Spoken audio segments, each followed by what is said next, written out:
Ça veut caler, ce tabarnak.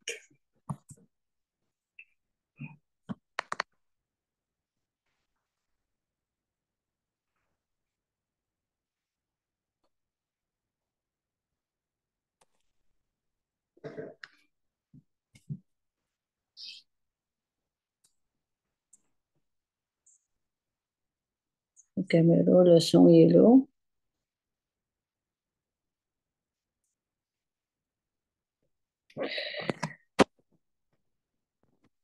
Très agréable. Et puis, ce soir, on a un bon ordre du jour. Merci d'être là, les nouveaux et les fidèles. Dans le fond, il y a toujours des gens qui sont ici pour l'intérêt général, qui suivent les travaux et certains d'entre vous, peut-être pour des enjeux plus spécifiques. Alors, bienvenue à la mairie. Alors, si vous le voulez bien, je prendrais une proposition pour l'ordre du jour.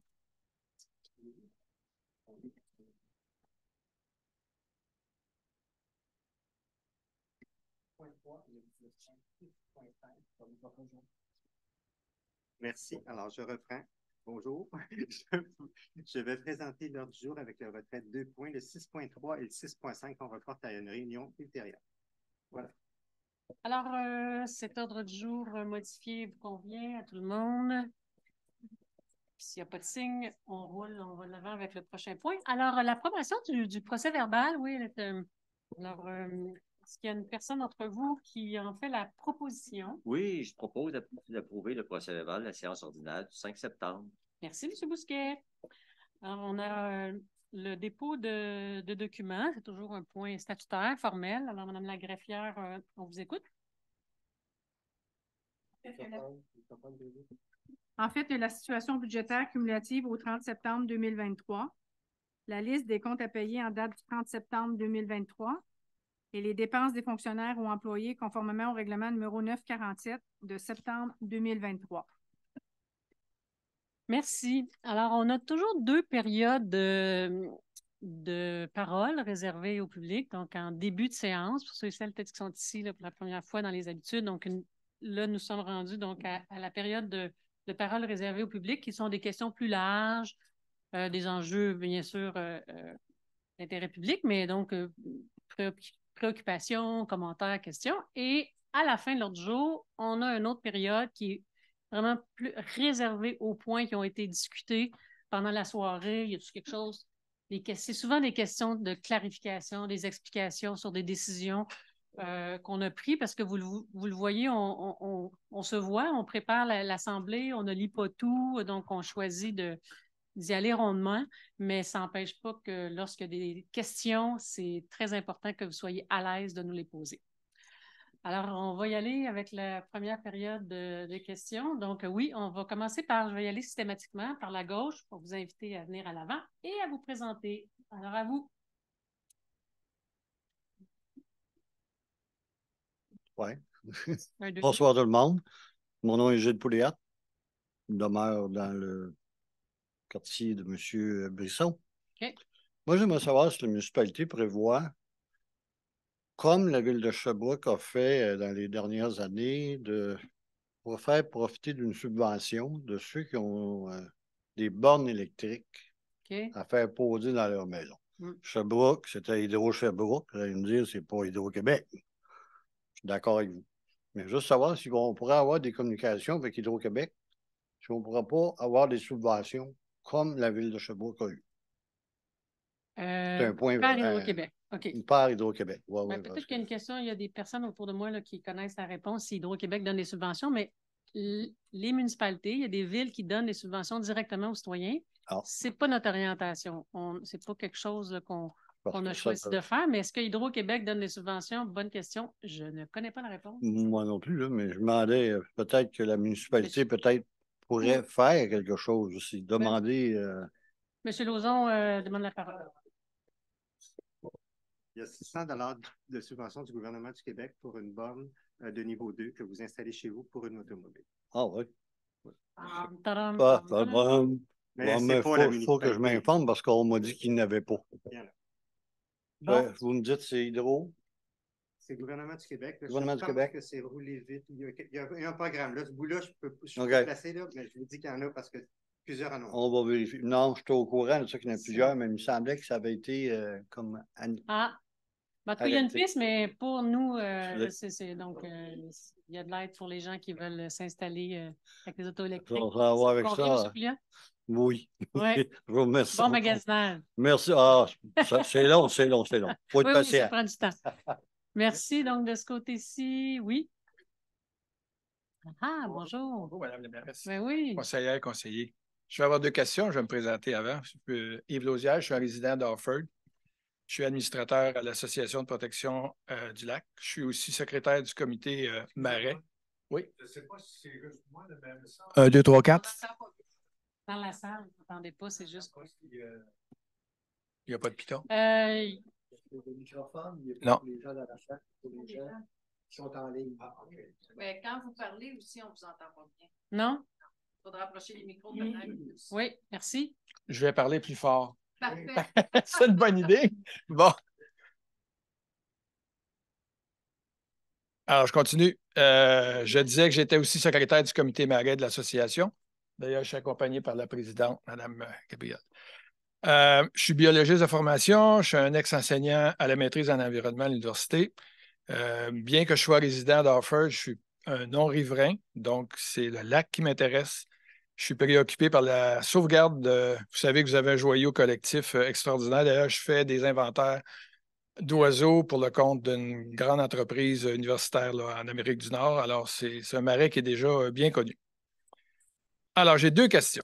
La première, je vais la lire, ça va être comme ça, concis. Il y a quelques mois, la municipalité a demandé de nommer des représentants à l'Association pour la protection du lac Brompton pour siéger sur un comité temporaire concernant les descentes de bateaux publics, notamment celle du chemin Thibault, qui donne accès au marais dont je viens de vous parler.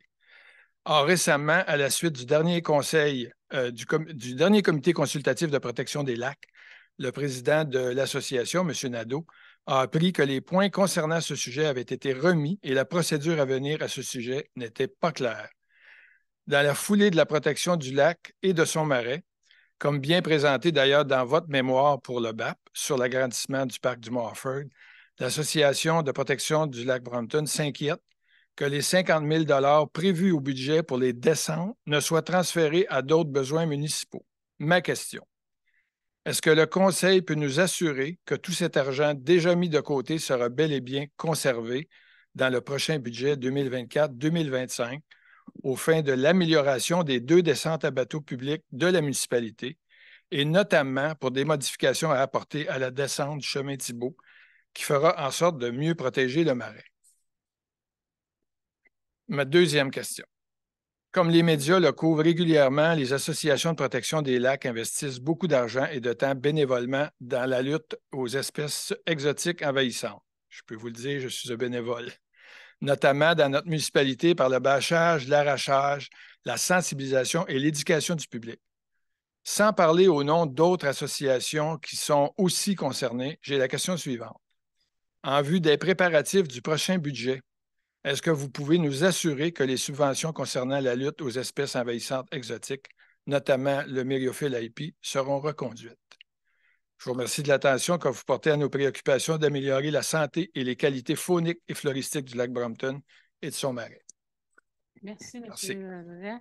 La première question, c'est vraiment pour la question de la formation d'un comité. Ce qui s'est passé, c'est que le conseil n'était pas informé de la formation d'un comité. Donc, c'est vraiment dans ce sens-là. Là, je ne sais pas d'où vous aviez reçu l'invitation, mais les comités de travail doivent être formés par le conseil et ça n'avait pas été fait formellement. Donc, ça avait été mis à l'ordre du jour, pas par mauvaise volonté, là, vraiment par une question de communication et de compréhension. Mais quand il y a des conseillers qui ne sont pas au courant de quelque chose, on dit « on aimerait ça quand même formellement discuter, savoir le mandat. » Donc, ce n'est pas une question d'intérêt. Donc, c'est vraiment plus le fait que ça ne savait pas. Donc, on doit discuter puis préciser les choses. Ça, c'est la formation du comité. Budget, la question des descentes, les budgets, là, vous demandez un engagement, on entend. Là, on ne peut pas s'engager ce soir. Est-ce que dans le budget 2024, il y aura tel montant? Mais Assurément, non, ben c'est comme on n'est pas, mais assurément, on est à la même place que vous pour la préoccupation, pour les interventions qui peuvent être favorables, qui peuvent être en mode prévention pour les espèces exotiques envahissantes. Pour les descentes à bateau, c'est comme ce que j'expliquais l'autre fois aussi, c'est que c'est important d'avoir, il y a un problème, il y a une solution. Il y a-t-il un problème, il y a-t-il une solution? Quand on le regarde toujours dans son ensemble, ça fait que c'est comme un petit paquebot. Tu sais, les choses peuvent prendre plus de temps, plus complexe. On a 3 descentes à bateau. En résumé, ce qu'on a nommé, puis je n'étais pas là, peut-être que votre président vous l'a nommé, en tout cas, j'espère que la communication se passe bien. Alors, c'est vraiment une question de dire, ben, les interventions à la descente à bateau, par exemple, pour Lord Brompton, les problèmes, quels sont-ils? On va les discuter en conseil, puis avec des budgets. Les budgets, c'est jamais des gros montants d'argent. C'est plus c'est une modification réglementaire, par exemple. J'en ai parlé il y a 2 semaines, la question des autos qui peuvent aller sur la. Il y a un règlement qui permet que les automobiles roulent sur la glace l'hiver. Donc, c'est un élément que vous nous aviez soumis. Donc, c'est une modification réglementaire. Donc là, après ça, bon, c'est-tu priorisé? On est en mesure de le faire, mais soyez assurés qu'on est à la même place que vous. Mais ce que j'entends ce soir, c'est que vous voulez qu'il y ait des budgets ou en tout cas certainement des interventions qui se fassent pour la descente à bateau. Mais on avait déjà, pour le reste, vous vous souvenez qu'on s'était quand même écrit, là, il y avait différents autres éléments là, qu'on pourra se reparler. Donc, c'est ça. Je pense que c'est ce que j'ai à vous dire ce soir-là. Ça va? Parfait. Mais Okay. je vais vous rappeler qu'on est des partenaires. Oui, tout à fait. Merci. Oui. Ah non, c'est bien que les associations bénévoles ont un grand... plus de, en tout cas, des fois, il y a un rythme qui est beaucoup, je pourrais dire, très différent que l'administration. Mais merci. Oui, c'est entendu de tout le monde. Good. Alors, ici... Peut-être, Marie, parce que l'auditoire dit, tu n'entends pas, les microphones ne servent pas pour l'auditoire. OK? Donc, il n'y a pas de haut-parleur qui projette le son de l'auditoire. Les microphones ne servent que pour les gens en ligne. Donc, les gens de 3-4 à dire on n'entend pas bien, on n'entend pas bien. C'est juste notre voix. On est à capella dans la salle. On n'est pas avec des microphones. OK. Alors, il faut vraiment parler plus fort. Parfait. Est-ce que longtemps, est-ce que ça va? Ça va, oui. Bien. Alors, de ce côté-ci, des questions? Non? Donc, on y va dans mon côté droit. Questions? On vous invite à l'avant. Bonsoir, Marie-Ève Moreau. Moi, je viens aux nouvelles, à savoir s'il y a eu un changement de priorité dans l'année, parce qu'en début d'année, vous aviez parlé que la construction du centre communautaire, ce serait pour 2023. Puis j'ai vu qu'il y a eu des achats de terrain durant l'année. Je me disais, est-ce qu'il y a un rapport avec ça? Là, l'année achève, puis il n'y a pas eu de projet. Alors, je me demandais si c'était toujours en cours, s'il y a une priorité qui a changé à ce niveau-là. Non, les priorités n'ont pas changé, mais c'est toute notre capacité à livrer. Hein? C'est un autre sujet. Là. Donc, effectivement, il y a des travaux qui se font pour faire en sorte que le site qui est en arrière du centre d'achat, donc ce site-là puisse recevoir, en plus d'un centre communautaire, puis là, on est rendu dans un centre multifonctionnel. Donc, en plus de ce bâtiment-là, qui est aussi des commerces, un peu donc d'autres. Donc, le projet grossit, là. Ça devient. C'est un plan d'ensemble. Donc, quand on fait les choses, on les fait pour toujours, pour en tout cas 50 ans, je ne sais pas trop, mais certainement à long terme. Alors, le pavillon, la première fois, le centre communautaire était supposé être dans le parc de la rivière aux Cerises. C'était pour différentes raisons. On s'est entendu que ce n'était pas à bonne place, puis on est très heureux que ce ne soit pas là. Là, on a acheté un terrain. Là, on regarde pour que l'endroit soit idéal. On s'avance bien. On a fait l'acquisition, effectivement, de terrain. Et là, on est en train de finaliser toute cette démarche-là pour que ça ne soit pas juste un centre multifonctionnel qui soit dans le village pour les cours, les loisirs, les visiteurs, etc., mais aussi qu'on soit dans quelque chose de structurant. Okay. On le sait que... Mais je comprends, mais donc on peut s'assurer aussi que les terrains achetés vont servir à établir ce site-là. C'est ça. Sinon, ça se vend bien. Super. OK, donc on va aller en ligne de M. Brault.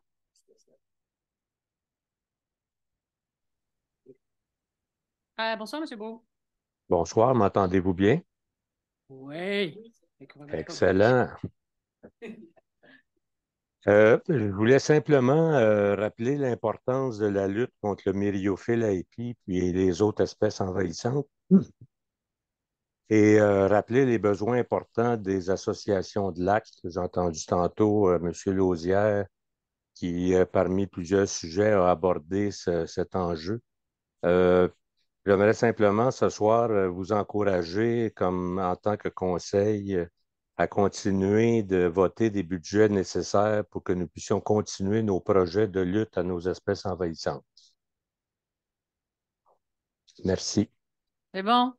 Les messages politiques sont rendus, entendus. Merci, M. Brault.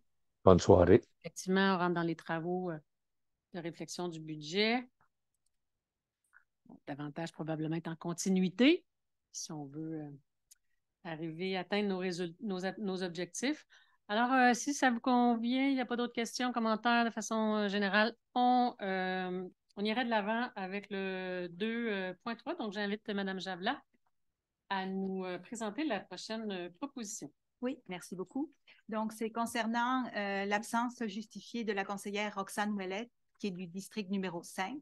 Donc, conformément à l'article 317 de la loi sur les élections, un membre du conseil qui fait défaut d'assister aux séances du conseil pendant 90 jours consécutifs, la loi prévoit que ça pourrait engendrer la fin de son mandat, en fait. Mais heureusement, le conseil peut décréter que cela n'entraîne pas la fin du mandat du membre du conseil si son défaut d'assister aux séances est dû à un motif sérieux et hors de son contrôle, et qui ne cause aucun préjudice aux citoyens de son district. Donc, le conseil est d'avis que l'absence de Mme Roxane Ouellet est due à un motif sérieux et hors de son contrôle et ne cause pas de préjudice aux citoyens de son district. Donc, je propose de décréter que le fait que Mme Roxane Ouellet, donc conseillère du district 5, qui fait défaut d'assister aux séances, pourra être absente jusqu'au 15 janvier 2024 et que cela n'entraîne pas au plus tard, donc je veux dire, on a mis 15 janvier 2024, mais on espère qu'elle puisse revenir plus tôt, mais cela n'entraîne pas la fin de son mandat, encore une fois, en raison d'un motif sérieux, et le Conseil pourrait accorder un délai supplémentaire si c'était nécessaire. Merci, on doit le dire. Roxane a eu des problèmes de santé, et puis donc est en éducation de chirurgie, donc tout ça se passe bien, de bonnes nouvelles, mais donc elle a besoin de temps pour sa convalescence. Alors, voilà. Merci, Mme Javla. Passons maintenant au 2.4. M. Brisson. Alors, c'est une résolution visant à la nomination d'un nouveau membre au sein du comité consultatif de protection des lacs. Alors, considérant la récente démission de M. Bruno Busseau, je propose de nommer M. Mario Brault à siéger au comité consultatif de protection des lacs, mandat échéant le 2 mai 2024. Merci. J'invite M. Bousquet maintenant.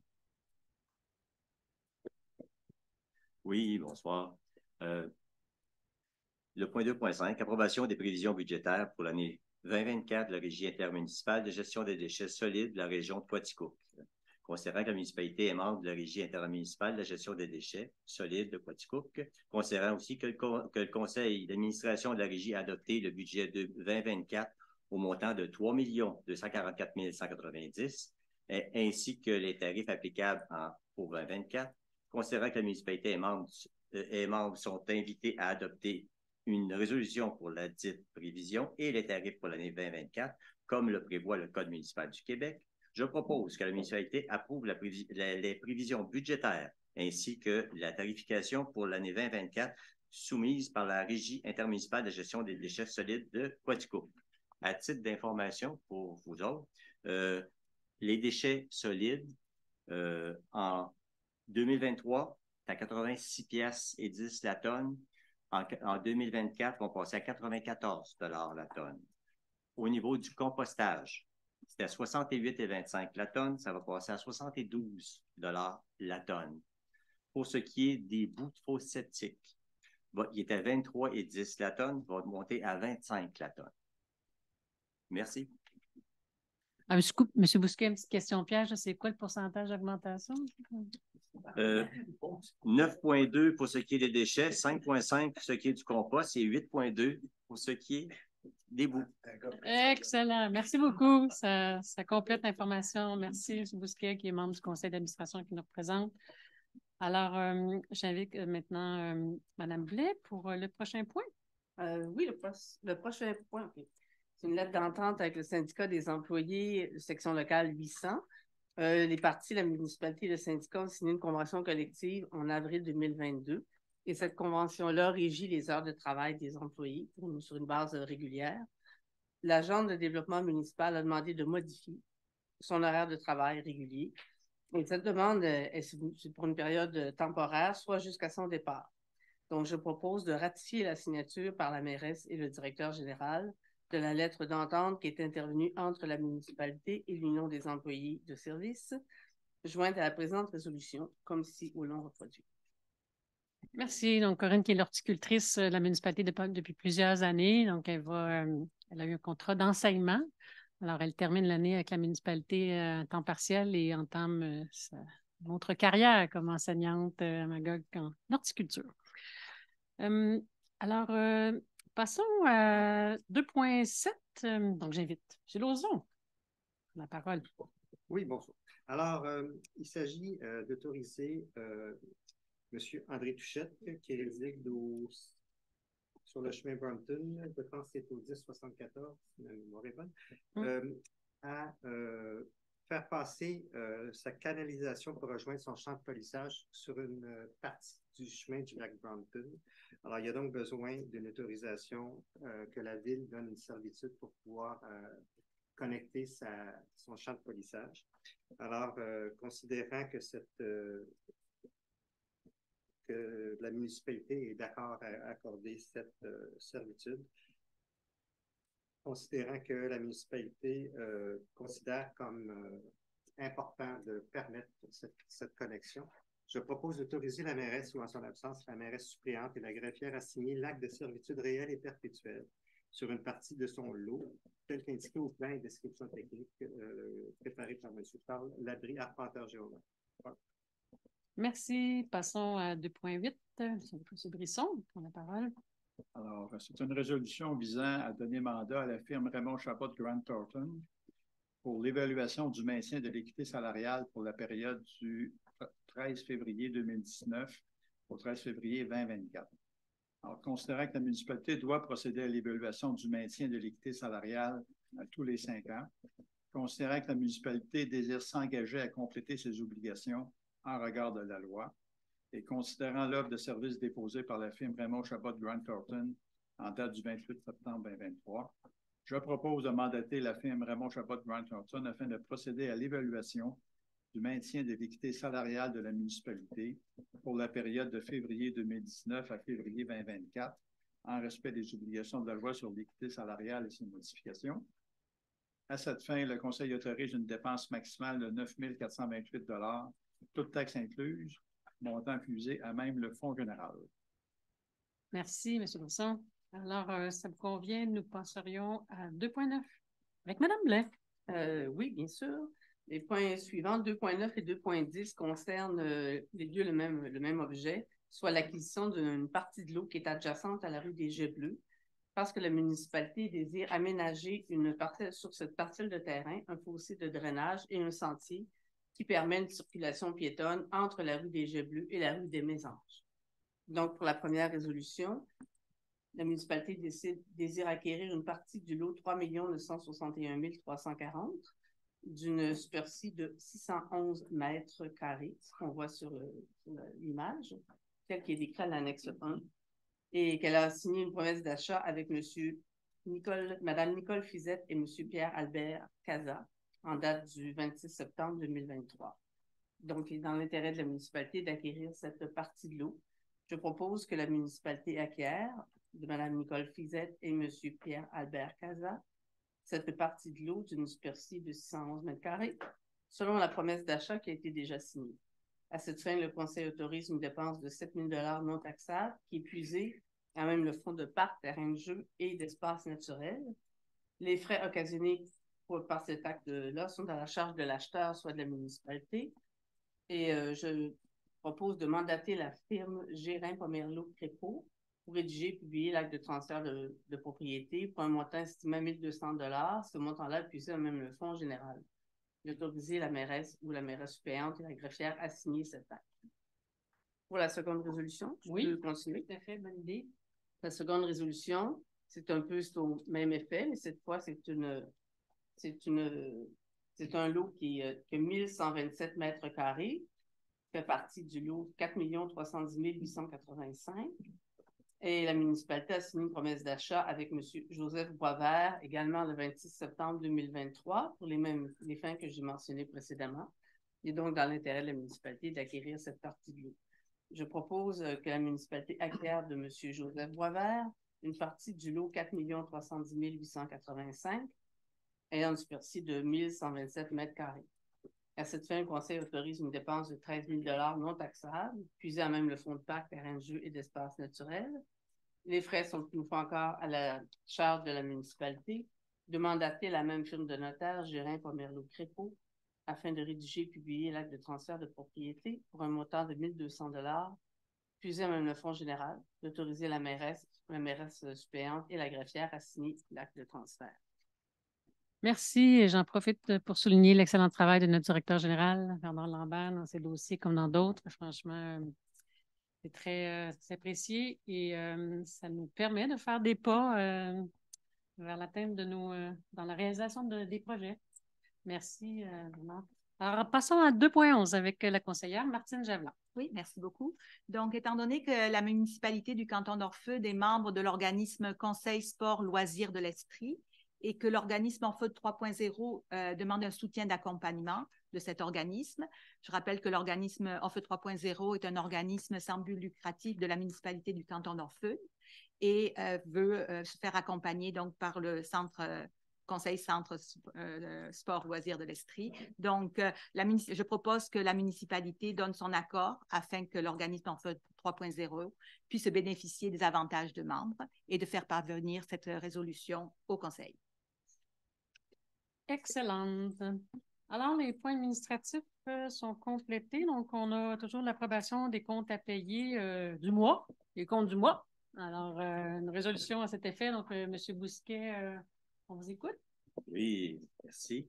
Donc, approbation des comptes à payer en date du 30 septembre. Après vérification et considérant l'article 204 du Code municipal du Québec relatif au paiement des dépenses municipales, je propose d'approuver la liste des comptes à payer au montant de 365 370 et 66 sous en date du 30 septembre 2023. 66 sous. Et 66 sous. Allez, ça, c'est important. Merci, M. Bousquet. Alors, j'invite M. Lauzon à nous faire une prochaine proposition. Oui, merci. Alors, il s'agit d'autoriser la trésorière, à effectuer un placement à terme garanti. On obtient des meilleurs taux quand on s'engage pour une période d'1 an. Alors, il s'agirait de placer 2 millions qu'elle estime pouvoir ne pas avoir besoin dans la prochaine année et pour un rendement d'1% de plus que le compte courant. Je pense qu'on dépasse le 5 % de rendement. Il y a quand même des avantages des faux taux d'intérêt. 5,8. Alors, écoutez, c'est un très bon taux pour un placement, mais ça fait longtemps qu'on n'a pas vu ça. Alors, je propose donc que le Conseil autorise la trésorière à effectuer un placement à terme garanti pour les 2 millions en question. Excellent. Oui, c'est l'administration. Alors, passons maintenant à l'urbanisme. On avait congé dernier mois. Ce n'est pas le cas ce soir. Il y a un CCU qui s'est réuni à quelques reprises, ainsi que le Conseil. Alors, donc, on y va d'abord avec le 4.1, avec M. Brisson. Alors, 4.1 et 4.2. 4.1, nous sommes en consultation publique, c'est-à-dire qu'on vous présente le dossier et on reçoit ensuite les commentaires que les citoyens veulent émettre. Et ensuite, c'est la décision sur la demande de dérogation en question. Donc, il s'agit d'une décision, pas d'une décision, mais d'une consultation sur une demande de dérogation mineure présentée par M. Justin Gagnon pour le lot numéro 3 785 760 du cadastre du Québec. C'est le 38 rue du Ruisseau Castle, dans la zone R50. Alors, essentiellement, il s'agit, le requérant veut implanter une remise dans la cour avant de sa propriété, à une distance de 4 mètres ou plus de l'emprise de la rue. Le règlement de zonage et lotissement à cet effet-là permet des bâtiments comme ça en cour arrière et latérale et en cour avant uniquement si l'implantation est à 40 mètres ou plus de l'emprise de la rue. On remarque que le bâtiment est implanté à angle droit, à angle sur un lot de coins. Également, à cause de la disposition particulière, il y a plus de 50% du terrain qui est considéré comme une cour avant, des deux côtés de la rue, ce qui limite considérablement les possibilités d'implantation d'une remise sur le site. Également, il y a des difficultés qui sont créées aussi par les constructions existantes ou projetées, comme par exemple la localisation de la résidence elle-même, la galerie, la piscine, etc. Donc, il y a un ensemble d'installations sur le site déjà. Il faut aussi noter que dans la cour latérale, à une distance de 10 mètres et plus de l'emprise de la rue, ça aurait des impacts négatifs pour les voisins du côté nord, quand le bâtiment serait plus visible. Autrement dit, le bâtiment, la remise à 4 mètres, est cachée par des arbres et elle est moins visible que si on respecte la réglementation de l'implanter en cour latérale à 10 mètres de distance. Et là, elle va être plus à vue encore. Donc, par rapport à l'objectif, c'est clair aussi. Également, la remise en question a une superficie de 15 mètres carrés.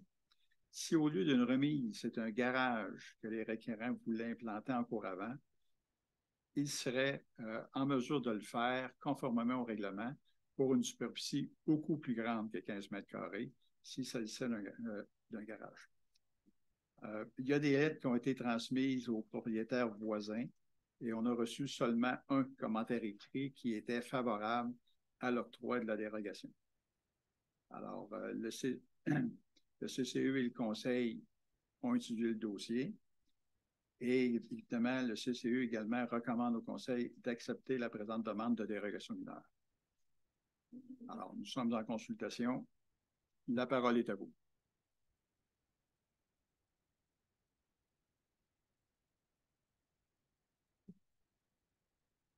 Commentaire ni dans la salle ni en ligne. Donc, la résolution. Alors, je propose d'accepter la présente demande de dérogation mineure afin que soit permis d'implanter une remise détachée dans la cour avant du terrain à une distance de 4 mètres ou plus de l'emprise de rue, alors que l'article 6.12 du règlement de zonage permet un tel bâtiment dans les cours latérales et arrière, ainsi que dans la cour avant uniquement lorsque situé à 40 mètres ou plus de l'emprise de la rue.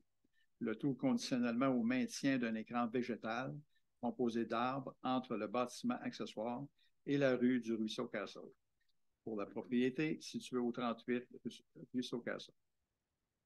Merci, M. Wilson. 4.3, 4.4. À vous, Mme Blais. Oui. Ça concerne encore une fois une dérogation mineure. La demande a été produite par M.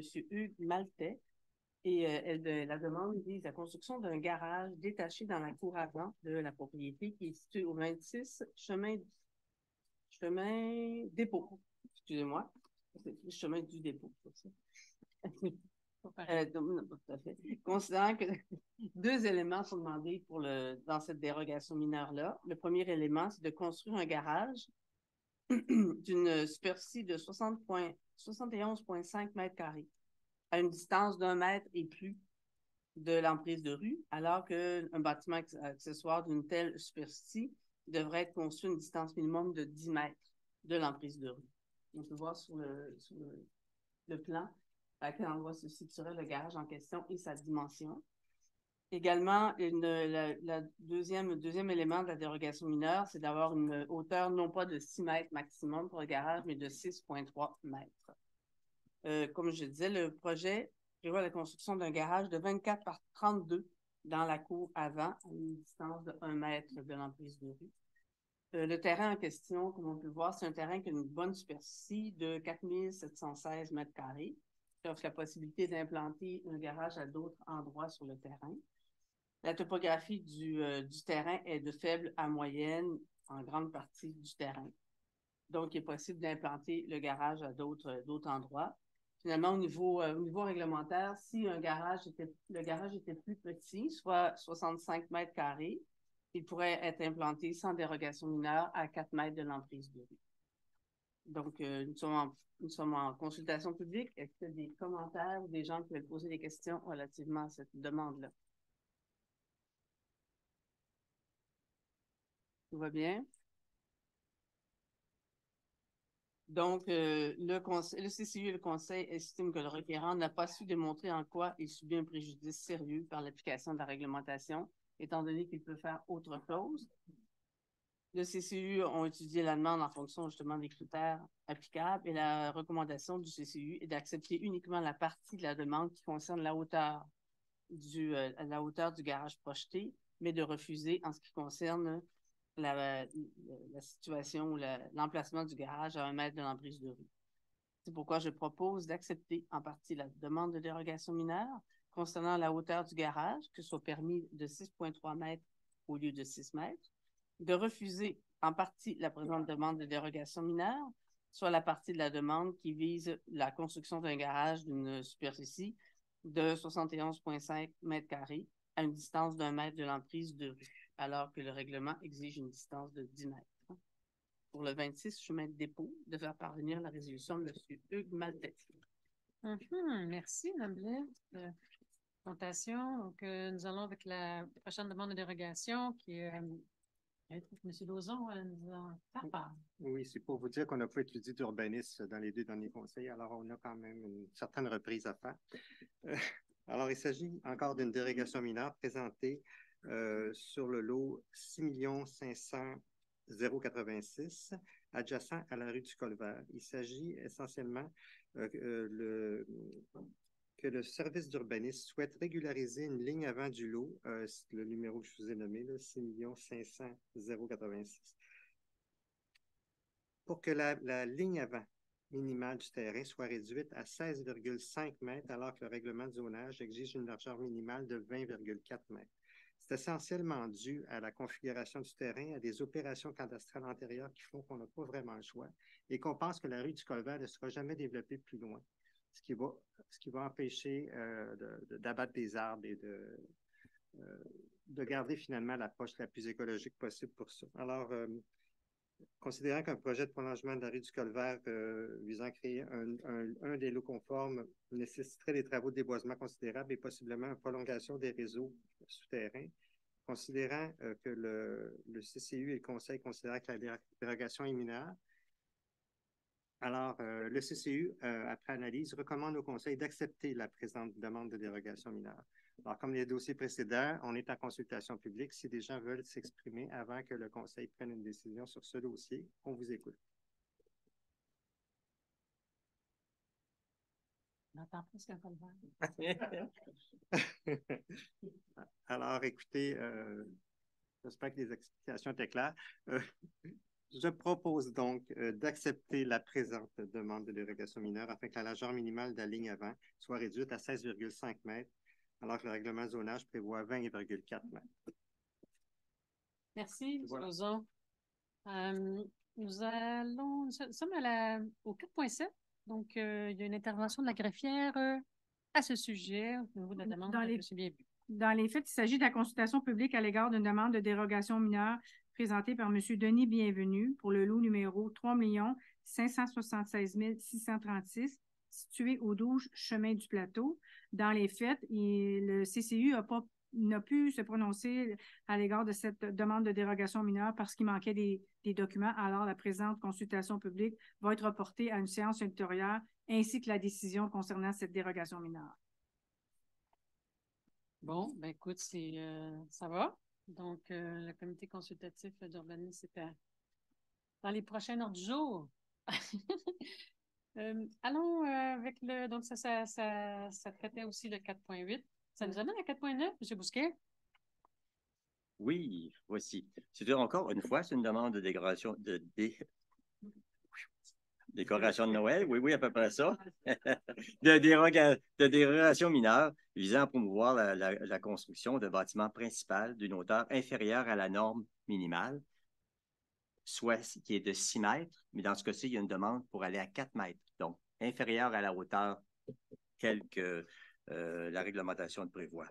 Considérant que la configuration du terrain, le couvert boisé, est-ce que oui, est à l'écran? Parfait. Le couvert boisé et le projet d'implantation de la construction projetée, le bâtiment nord-est sera très peu visible de la rue. Considérant la topographie du site et la localisation des bâtiments principaux sur la propriété voisine, considérant aussi que le CCU estime qu'une augmentation des murs du bâtiment projeté visant à respecter la hauteur minimale de 6 mètres ou plus pourrait créer des impacts négatifs pour certains voisins, alors que le bâtiment est prévu près de la cour arrière de quelques terrains. Considérant aussi que la requérante affirme son désir de planter des conifères le long de certaines limites de propriété afin de créer un écran végétal. Donc, considérant aussi l'occupation résidentielle existant sur la propriété voisine, le CCU estime qu'il y a lieu d'exiger des modifications et des ajouts au projet afin d'en assurer une meilleure intégration dans le milieu. Donc, considérant que le CCU et le conseil municipal ont étudié la demande en fonction des critères d'application réglementaires en vigueur de la propriété concernant les propriétés voisines et du projet de construction. Donc, avant de passer à la suite, je peux vous mettre au courant que le CCU recommande d'accepter la demande, mais avec une petite clause qui dit que, avec condition du bâtiment principal soit déplacé de 5 mètres vers l'ouest et que des arbres soient plantés le long des lignes de l'eau nord et est de la propriété. Nous passons maintenant à la parole au public. Avez-vous des questions, des commentaires? C'est rare qu'on dise qu'ils sont en deçà de la hauteur et qu'on nous demande de diminuer, mais ça arrive de temps en temps. Commentaires non, sur le... Non, personne en ligne non plus. Considérant que les membres du Conseil ont pris acte de la recommandation, je propose d'accepter la présente demande de dérogation mineure afin que soit réduite à 4 mètres la hauteur minimale du bâtiment principal projeté, alors que l'annexe 3 du règlement numéro 951 de zonage de lotissement exige une hauteur minimale de 6 mètres dans la zone concernée. La différence est de 2 mètres. Le tout conditionnellement à ce que le bâtiment principal soit déplacé d'une distance minimale de 5 mètres vers l'ouest, comparativement au scénario présenté par le plan d'implantation soumis à la municipalité, ainsi que la plantation de 6 arbres à chacun des endroits suivants, soit sur le côté nord et sur le côté nord et est du bâtiment principal. À proximité de la ligne de l'eau, 35. Donc, puis on demande aussi que les arbres aient une hauteur minimum de 2 mètres puis qu'ils soient plantés avant l'échéance du permis. Voilà. 2 mètres lors de la plantation, c'est ça? Oui. Merci. Ben là, c'est parce que... Je vais les planter les arbres. Ah! Je les aurais plantés d'emblée, mais c'est spécial qu'une hauteur plus petite requiert de planter des arbres. Si j'avais fait un bâtiment à 6 mètres, je n'aurais pas eu à planter des arbres, mais le bâtiment aurait été plus élevé. C'est comme OK. Oui, il y a des... Je les aurais plantés d'emblée. OK. On comprend que vous êtes Mme Janelle. Merci. Alors, ça va? Merci, M. Bousquet. Ça fait le tour. Oui, on a un CCU très créatif. Pour le prochain point, la conseillère Martine Javelin souhaitait prendre la parole, intervenir, avant de laisser la parole à M. Brisson. Oui, merci beaucoup. Donc, afin d'éviter toute apparence de conflit d'intérêts et conformément au code d'éthique, je souhaite me retirer de l'obligation de m'exprimer et de voter pour ce point, car le terrain est un terrain voisin du mien et j'ai reçu une lettre pour la consultation pour me demander mon avis en tant que citoyenne et non en tant que conseillère. Donc, je tiens à souligner que je n'ai pas participé à la discussion qui a eu lieu lors de l'atelier de jeudi qui était en séance de huis clos. Cependant, comme nous sommes en séance publique, je n'ai pas l'obligation de me retirer, juste de me taire. Voilà. Alors, ça concerne effectivement la demande de dérogation de 8 rue du Chinook. Monsieur Brisson, vous nous en parlez plus précisément? Alors, première étape, nous sommes en consultation publique, comme dans tous les cas de dérogation mineure. Et ensuite, le Conseil va rendre sa décision. Alors, le dossier, la demande de dérogation mineure est présentée par M. Yvan Duguay et Yves Poirier sur le lot 3 796 251. C'est le 8 rue du Chinook dans la zone R39. Alors, les requérants souhaitent installer un spa dans la cour avant de la résidence. Les règlements imposent normalement que ce soit pour un spa ou une piscine, que ce soit en cour arrière ou latérale. Et si c'est en cour avant, ça doit être à 100 mètres de l'emprise de la rue. Et dans ce cas-ci, on parle de 45 mètres en fonction de la demande. Les dimensions de la cour latérale, tant du côté nord, comme sont supérieures à 20 mètres. Les possibilités d'implantation du spa dans la cour latérale peuvent être faites en conformité avec la réglementation.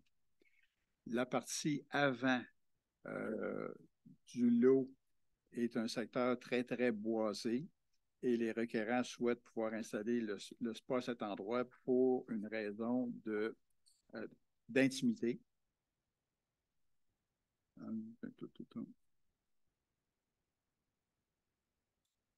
Ça fait le tour. Ça fait le tour pour l'essentiel. Donc, la parole est à vous.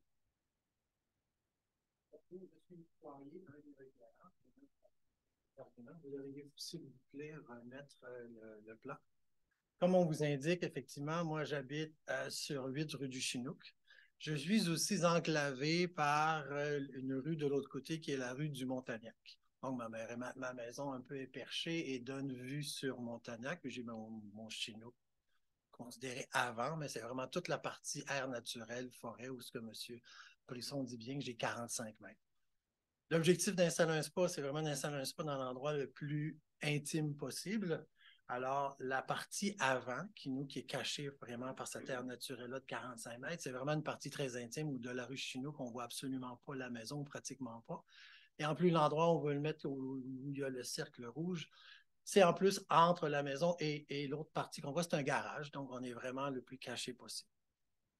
Donc, je ne peux pas le mettre non plus de l'autre côté si je voulais le mettre dans la rue arrière, parce que ma partie arrière, qui est celle qui donne sur la rue du Montagnac, ben, j'ai aussi une parcelle qui est considérée rue avant, parce que ça donne sur rue du Montagnac aussi.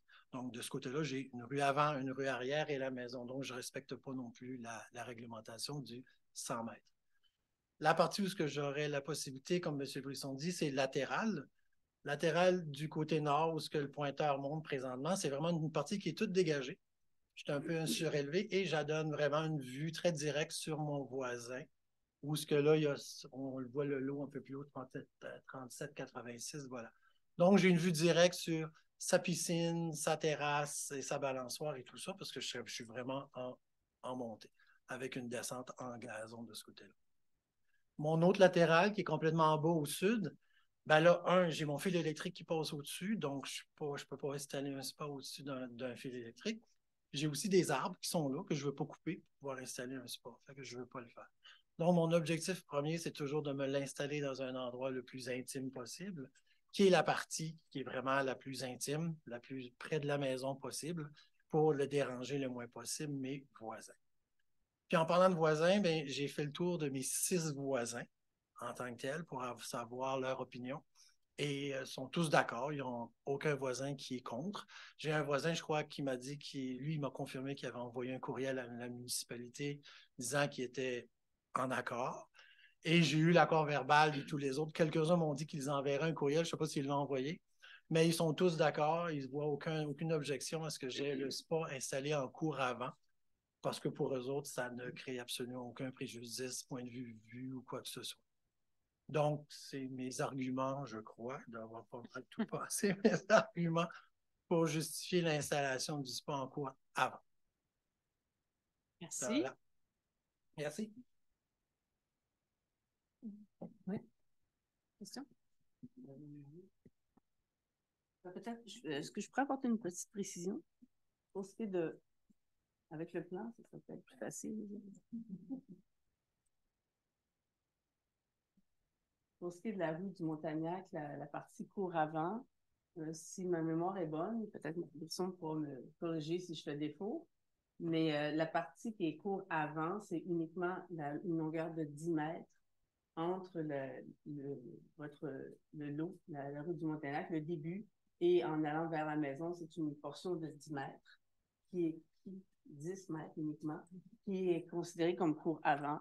Mais c'est la cour arrière. Il n'y a pas de possibilité de construire en cour arrière sans problème, là, sans demande de dérogation mineure. Exact. Il y aurait possibilité. Oui. Parce que vous n'avez pas 2 cours avant pour lesquelles vous... Non, j'ai seulement une cour avant. C'est uniquement le 10 mètres.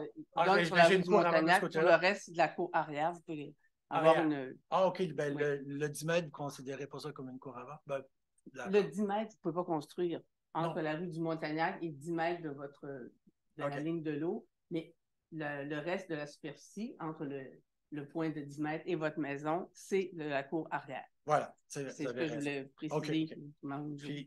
Donc, il y a possibilité d'aménager le spa de ce côté-là aussi. Parce que j'ai cru comprendre que vous avez dit qu'il n'était pas possible de l'aménager. OK. Ben, j'y allais avec le 100 mètres, c'est pour ça de la cour. Oui, ben c'est ça. Alors que le 100 mètres ne s'applique pas de ce côté-là. OK, d'accord. D'accord? Puis juste pour parler un peu de cette partie-là du cour arrière que vous parlez. C'est ma précision que je l'apporte. OK, mais moi j'aimerais apporter celle-là si je peux. OK. Oui. Vous voyez la maison, là, il y a une petite terrasse, ce sont les petits pointillés. C'est que ma maison est en hauteur et ça descend complètement vers la rue du Montagnac et c'est dégagé. Donc, je n'ai pas d'arbre devant, là, c'est vraiment tout dégagé pour donner une vue. Alors, respectant toujours l'idée que j'ai d'installer un spa dans un endroit qui va être le plus intime possible et pas à la vue de personne, c'est pas l'idéal de l'installer là. Parce que je serais installé dans mon spa, puis là, ben, j'aurais vu sur mes voisins les voitures qui passent sur Montagnac, parce que Montagnac, c'est l'entrée principale pour aller à toutes les rues à côté, donc c'est une rue qui est passante aussi. Donc, c'est pour ça que je reviens toujours à mon idée d'intimité et tout ça. Ben, je me permets quand même de dire que la notion d'intimité, c'est important, là, mais c'est clair que si on commence à... La question de la modification, la dérogation mineure, c'est de savoir est-ce que le projet, est-ce qu'il peut... jusqu'où c'est nuisible de réaliser le projet dans le respect du règlement.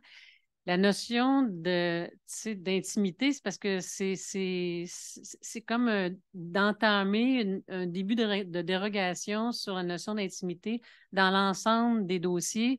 Ça représente, là, on s'éloigne quand même, il faut se le dire, là, surtout, on s'éloigne de l'esprit. Puis là, c'est comme la porte est ouverte, grande ouverte à l'intimité. Donc, je comprends que c'est important. La question, c'est de dire, est-ce que l'intimité peut aussi se créer de d'autres façons, par des murets, par d'autres éléments qui pourraient faire en sorte que l'intimité est respectée. C'est juste que pour le conseil, c'est quand même, bon, je vais laisser aller M. Brisson, mais je me permets de dire que c'est difficile à défendre, puis c'est comme en tout cas, de commencer à modifier nos règlements pour la question de l'intimité, en sachant qu'il y a des interventions possibles pour l'intimité, je me répète, là, mais donc je me permets de vous indiquer ça. Mais, voilà. Je veux juste finaliser que j'ai aucun voisin qui croit avoir un préjudice associé à cet événement-là, par exemple. Oui. Voilà. Oui. Merci. Non? OK. Merci. Merci à vous. Alors, voilà. Alors, avant de passer à la décision, juste mentionner que l'avis public qui avait été publié faisait aussi mention de l'installation d'un abri à bois dans l'avis public. Alors, juste pour mentionner que c'est une erreur, il n'est pas question de l'abri à bois dans la présente décision. Donc, la décision, alors, considérant que la réglementation interdit l'installation de piscines et de spas dans les cours avant, à moins qu'elle soit à 100 mètres de l'emprise de la rue. Considérant que la municipalité, que le règlement permet l'installation de spas et piscines dans les cours latérales et arrière, considérant également que la cour latérale côté nord possède une largeur supérieure à 20 mètres entre le bâtiment principal et la ligne du lot nord, et les possibilités d'implantation du spa dans la dite en conformité à la réglementation. Considérant la dimension de la cour arrière et les possibilités d'implantation du spa dans la dite cour en conformité à la réglementation, considérant que la réglementation municipale autorise certains aménagements, équipements et constructions à proximité d'un spa visant à augmenter le niveau d'intimité, considérant que le conseil municipal estime que les requérants n'ont pas su démontrer en quoi il subit un préjudice sérieux par l'application de la réglementation, considérant que le CCU et le conseil municipal ont étudié la demande en fonction des critères applicables, de la réglementation en vigueur, de la propriété concernée, des propriétés voisines et du projet d'installation d'un spa, considérant que le CCU recommande au conseil municipal de façon majoritaire d'accepter la présente demande de l'érosion mineure, et considérant que les membres du conseil ont pris acte de la recommandation, je propose de refuser la présente demande de l'érosion mineure dans laquelle les requérants souhaitaient que soit permis d'installer un spa dans la cour avant du terrain à une distance approximative de 45 mètres, alors que le règlement impose une distance de 100 mètres. Oui, bon, c'est des décisions qui ne sont pas agréables. Alors, ça nous amène à une autre demande qui est liée à un PIA qui est sur le chemin de la Rive. Donc, je pense que j'invite Mme Blais à nous en faire la présentation. Oui. Ce dossier-là concerne une demande qui a été soumise par Mme Catherine Grondin pour le 59 chemin de la Rive. Mme Grondin souhaite construire un bâtiment principal et aménager une aire de stationnement pour se rendre à son bâtiment sur le lot 3 577 391. À cet endroit, sur ce lot-là, la pente de terrain où on va implanter la maison et l'aire de stationnement est à une distance supérieure à une pente supérieure à 15 %. Donc, pour le bâtiment principal, on parle d'une pente de 23,4 % et pour l'aire de stationnement, une pente de 20 %. On comprend que selon le règlement de contrôle intérimaire, on permet à certaines conditions la construction de la maison et de l'aire de stationnement lorsque la pente est entre 15 et 30 %. La municipalité avait déjà, c'est la troisième fois que le dossier revient devant nous, la municipalité avait déjà refusé la première version du projet de Mme Grondin, qui était située beaucoup plus loin de l'emprise de la rue. Par la suite, Mme Grondin a présenté un nouveau projet au mois de juillet dernier. La municipalité a accepté son nouveau projet, qui était d'implanter le bâtiment à l'endroit où on voit la flèche. Se promène. Le second site pour l'implantation du bâtiment principal fut jugé trop près du haut du talus. Il y a une pente du terrain quand même là, de 50 degrés, 50 %, 50 degrés, 50 %. En tout cas, par le professionnel en excavation et selon cette personne-là qui était présente lors de la réunion du CCU, il y a un risque trop grand en ce qui concerne la stabilité du sol et tant pour la construction que pour faire les travaux. Donc, Mme Grondin a présenté un nouveau scénario et cette fois-ci, c'est le scénario que vous voyez. C'est bon. On espère bien. J'espère pour elle, en tout cas. Que le plus récent scénario d'implantation, le bâtiment principal va être implanté plus près de la voie de circulation par rapport au présent projet et que la zone d'intervention est moindre afin de conserver le plus d'intégrité des sols. La topographie du terrain permet de diriger les eaux de surface vers le fossé du chemin de la Rive. Donc, selon le CCU, considère et le Conseil que les objectifs et les critères du règlement sont respectés. Pourquoi le CCU, d'ailleurs, recommande d'approuver ce projet-là. Je propose d'approuver le présent projet de PIA relativement aux travaux de construction de bâtiments principal et de l'aire de stationnement, tel qu'il a été proposé à la municipalité le 23 août dernier pour le lot mentionné précédemment. Merci. Alors, le prochain point, j'invite Mme Gervais à nous en faire la présentation, qui est une belle... Oui, merci beaucoup. Donc, c'est une décision au sujet d'une demande de PIA qui est soumise par le syndicat de la copropriété de la phase 1 du village Mont-en-Fude. Donc, le lot numéro 3 785 657, qui est situé sur 49 41 50 79 chemin du Parc. Donc, pour ceux qui savent, c'est à la sortie 115 sur la 141, ça va jusqu'au pied du Mont Giroux. Donc, les requérants, qui sont M. Luc Charlebois et M. Steve Lévesque, qui représentent donc le syndicat de copropriété, souhaitent procéder à des travaux majeurs de rénovation à l'extérieur des bâtiments principaux et accessoires. Donc, comme ces bâtiments sont situés dans le secteur du PIA, au niveau du parc, de l'entrée ouest du parc national, il y a des choses qu'il fallait qu'on soit revues par le CCU et approuvées par le Conseil.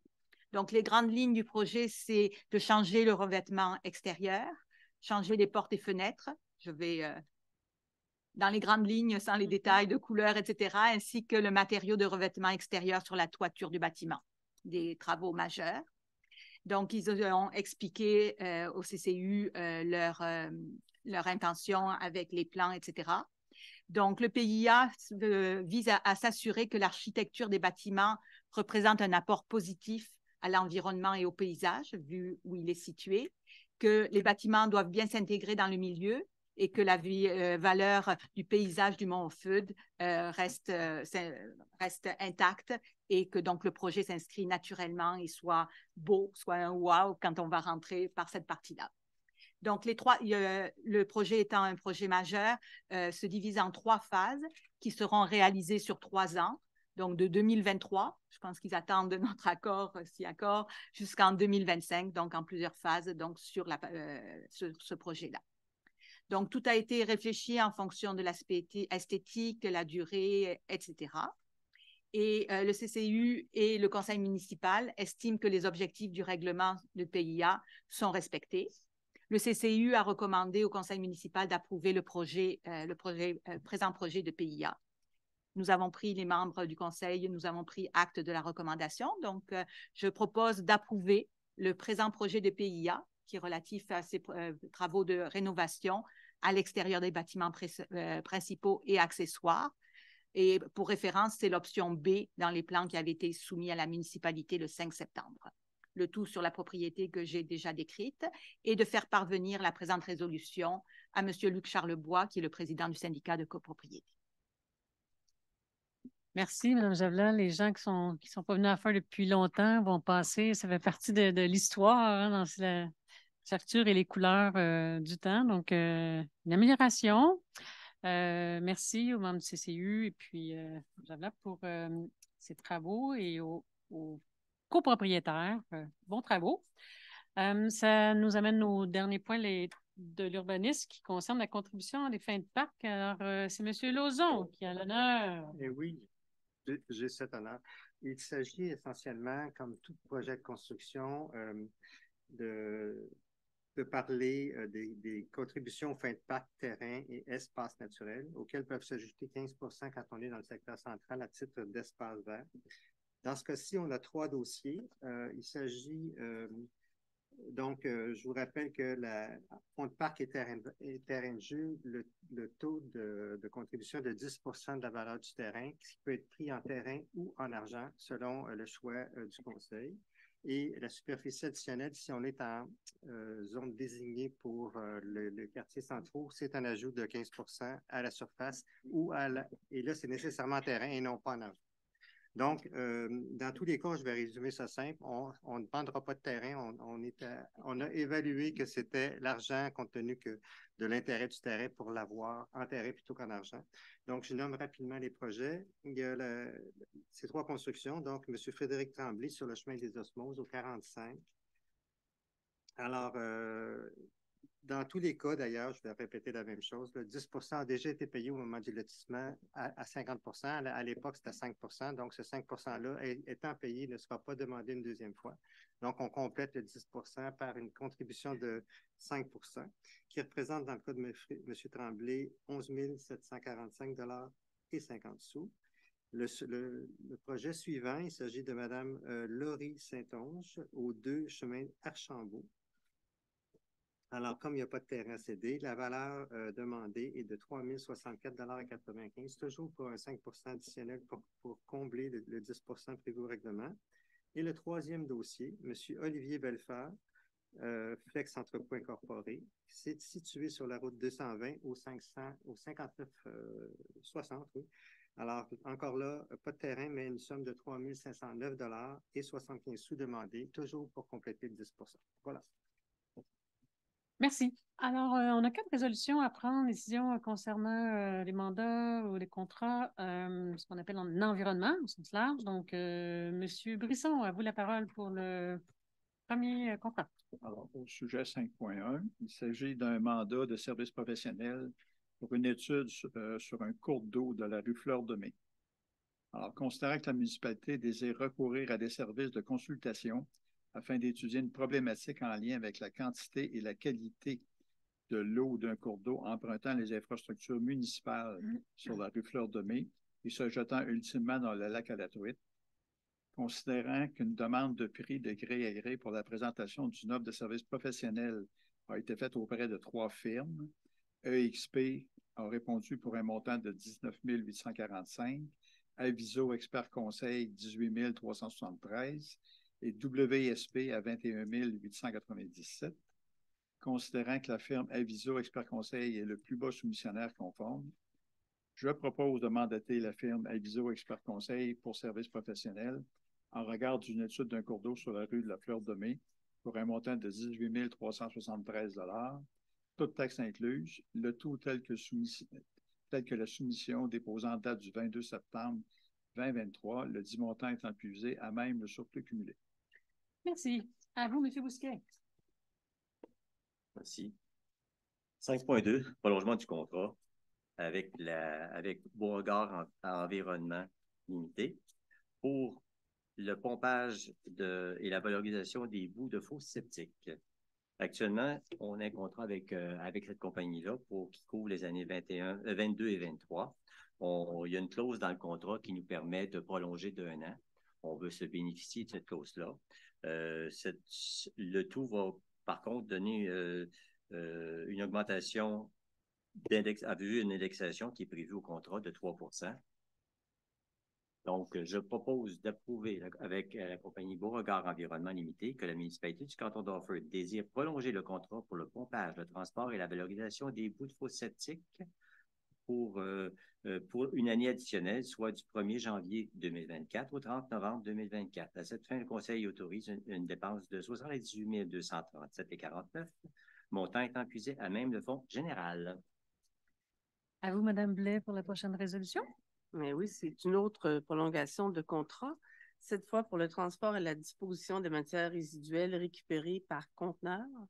La municipalité a déjà conclu avec la compagnie WM Québec Incorporée un contrat visant la collecte et le transport des matières résiduelles récupérées par conteneur pour les années 2021, 22 et 23, et qu'une disposition du devis d'appel d'offres sur l'article 24 prévoit que la municipalité peut prolonger le contrat pour une année additionnelle entre le 1er janvier 2024 au 31 décembre 2024. La municipalité a déjà donné un préavis par courriel sur cette prolongation-là qui est demandée par elle. Donc, la municipalité, je propose d'informer la compagnie que la municipalité désire prolonger le contrat pour la collecte et le transport des matières résiduelles récupérées par conteneur, selon le devis 382, pour une année de plus, soit jusqu'au 31 décembre 2024. Et le Conseil autorise une dépense de 91 504,99 $ qui sera puisée à même le fonds général. Merci, Mme Blais. Alors, avec Mme Javelin, une autre prolongation? Oui, sur le même modèle que les 2 résolutions précédentes. Dans ce cas-là, c'est le contrat pour la collecte et le transport des matières résiduelles. Donc, on a conclu un contrat avec la compagnie qui s'appelle les entreprises Raylobec pour les 3 années 2021, 22 et 23 pour la collecte et transport des matières résiduelles, et avec l'article qui nous permet de prolonger le contrat pour une année additionnelle, nous souhaitons le faire avec un taux d'indexation qui est prévu au contrat de 4 %. Donc, ça sera pour toute l'année 2024. Donc, je propose d'informer la compagnie les entreprises Raylobec que la municipalité désire prolonger le contrat pour une année supplémentaire. Et à cette fin, je propose que le Conseil autorise une dépense de 521 336,27 $, montant étant puisé à même le fonds général. On va parler de plus en plus de 2024, hein, qui s'en vient. Alors, les contrats en voirie et infrastructure. Donc, j'invite Mme Blais à vous présenter la première résolution. La première résolution concerne justement une demande d'aide financière pour un programme d'aide financière à la mise aux normes des barrages municipaux.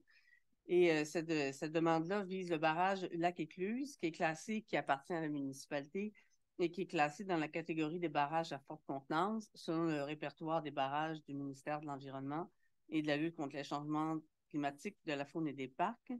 Donc, les conséquences en cas de rupture du barrage sont visées soit égales ou supérieures à moyen.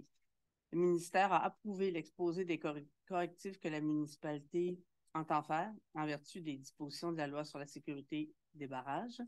La municipalité désire présenter une demande d'aide financière concernant l'étude d'évaluation et de la sécurité du barrage du Lac-Écluse. Donc, je propose que le préambule fasse partie intégrante de la présente résolution, que le conseil de la municipalité autorise la présentation d'une demande d'aide financière dans le cadre du volet 1 du PAFMAN, que M. Bernard Lambert, directeur général, soit autorisé à signer tous les documents requis pour ce faire. Allez hop! Donc, ça va pour cette résolution. M. Lauzon? Allez hop! Alors, il s'agit un petit swing, là. De mandater de trouver un fournisseur de main-d'œuvre et de pièces de rechange nécessaires pour l'entretien préventif des groupes électrogènes. On parle ici de 3 ans et 2 mois. Donc, on parle du 1er novembre 2023 au 31 décembre 2025. 3 soumissions ont été reçues sur invitation, sûrement. Alors, la compagnie SIB Génératrice Incorporée est le plus bas soumissionnaire. Alors, en vertu de l'article 934 et suivant du Code municipal, je propose de mandater cette compagnie, SIB Génératrice Inc., afin de procéder à la fourniture de la main-d'œuvre et des pièces nécessaires à l'entretien préventif des groupes électrogènes, tel que prévu à la soumission. Voilà. Merci, M. Lauzon. Un contrat un peu plus costaud à 6.4, Mme Blais? Oui, ça concerne la reconstruction de la rue de l'Arlequin et d'une partie de la rue du Huard. La municipalité désire faire une reconstruction complète de la rue de l'Arlequin sur une longueur approximative de 260 mètres, qu'on voit sur le plan, et également une partie de la rue du Huard sur une longueur approximative de 65 mètres. Ça inclut l'asphaltage, le profilage, la mise en place de terre végétale sur les talus intérieurs de fossés. Un appel d'offres a été publié par le système électronique SAO. Et plusieurs compagnies, on va faire grâce à la lecture. Il y a quand même 10 soumissionnaires qui ont présenté une soumission de 515 087 et 83 allant jusqu'au plus bas soumissionnaire qui est G. Leblanc Excavation à 388 049 et 93. Cette compagnie étant le plus bas soumissionnaire conforme, je propose de conclure un contrat avec la compagnie G. Leblanc Excavation pour la reconstruction de la rue de l'Arlequin et d'une partie de la rue du Huard, et que le Conseil autorise une dépense de 348 049 et 93 sous, toutes taxes incluses, puisées à même le fonds dédié à la voirie. D'autoriser l'ingénieur municipal à dépenser une somme maximum de 15 000 pour effectuer le contrôle qualitatif et frais divers, montant puisé encore une fois auprès de la réserve dédiée à la voirie locale. Les modalités du contrat sont plus amplement détaillées au document 2023-0007 conservé aux archives de la municipalité. Autoriser la mairesse suppléante ou la mairesse suppléante et la greffière à signer tout document relatif à ce contrat. Oui, merci. Ça s'ajoute, là, cette reconstruction-là, à peut-être 3 autres reconstructions là, cet été dans notre plan de réflexion. On a eu des gros travaux qui sont en train de se terminer à la chaîne des Lacs. Je ne sais pas s'il y en a qui passent là. On a eu aussi dans le coin au nord des Érablières, dans le domaine des Érablières. Puis c'est pas mal ça, les 3 gros chantiers pour l'année qui étaient prévus au budget et qui se réaliseront. Alors voilà, donc des bonnes nouvelles pour le quotidien. Ça nous amène au dernier point, un contrat de déneigement. C'est Mme Javelat qui nous... on vous écoute, Mme Javelat, pour présenter ce point. Donc, l'hiver s'en vient. Donc, c'est la conclusion d'un contrat pour le déneigement des chemins de classe 2 et 3 au Lac des Français. Donc, considérant que la municipalité doit procéder au déneigement des chemins Brunel, de la Cédrée, du Curé et de la Garde dans ce secteur-là, la municipalité a négocié de gré à gré avec la compagnie Ferme Cadolet Un prix pour les saisons hivernales, les 2 prochaines saisons hivernales, soit 2023-24 et 2024-25. La compagnie a déjà effectué le déneigement lors de la saison passée 2022-23 et considérant que la municipalité est satisfaite du service offert par la compagnie, je propose de conclure un contrat avec la compagnie Ferme Cadolet pour le déneigement des rues dans le secteur que j'ai mentionné, le tout selon le devis DV 357. Et à cette fin, le Conseil autorise une dépense de 29 136,80 $, toutes taxes incluses, pour la saison prochaine, donc 2023-24, et une dépense légèrement supérieure de 30 302,27 $. Et non, je n'ai pas calculé le pourcentage, Madame la mairesse. Toutes taxes incluses pour la saison hivernale 2024 et 25. Montant 4 bon, merci. Oui, M. Lambert nous a négocié ça à 4 Le montant étant puisé à même le fonds général et d'autoriser la mairesse ou en son absence la mairesse suppléante et la greffière à signer le dit contrat. Oui, on en profite pour remercier l'agriculteur, la ferme là, qui fait un excellent travail, qui continue de nous offrir ses services. Alors, je serais été curieuse aussi de savoir quel est le nom du curé qui devait habiter sur la rue du curé. C'est petite. Il y a beaucoup de choses, mais pas celle-là. Non, c'est Lambert, quand même. Bon, ben écoute, il y a une question ouverte là, à suivre. Merci. Mme Javelin. Alors, on a un avis de motion et une adoption de projet de règlement. Vous connaissez la séquence. Il y a un avis de motion, il y a un projet de règlement et la séance subséquente, normalement, l'adoption du dit règlement. Alors, les choses étant ainsi faites, j'invite M. Bousquet à nous faire lecture. Merci, Mme la mairesse. L'avis de motion. Sa touche vise le règlement 923-3, modifiant le règlement 923, considérant les limites de vitesse dans la municipalité du canton d'Orford, afin de diminuer la vitesse sur une partie du chemin Simoneau. Donc, je donne motion car à la séance ultérieure, ce conseil prévoit d'adopter le 923-3, ce dernier a pour but de diminuer à 50 km/h la vitesse sur une partie du chemin Simoneau entre la route 220 et le chemin Simard.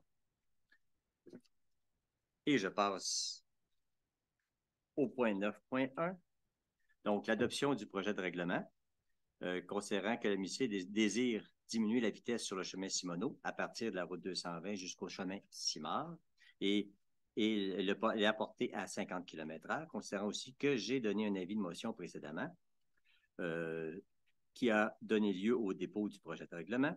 Et considérant que tous les conseillers déclarent avoir lu le présent objet de règlement et renoncent à sa lecture, je propose d'adopter le règlement 923-3. Voilà.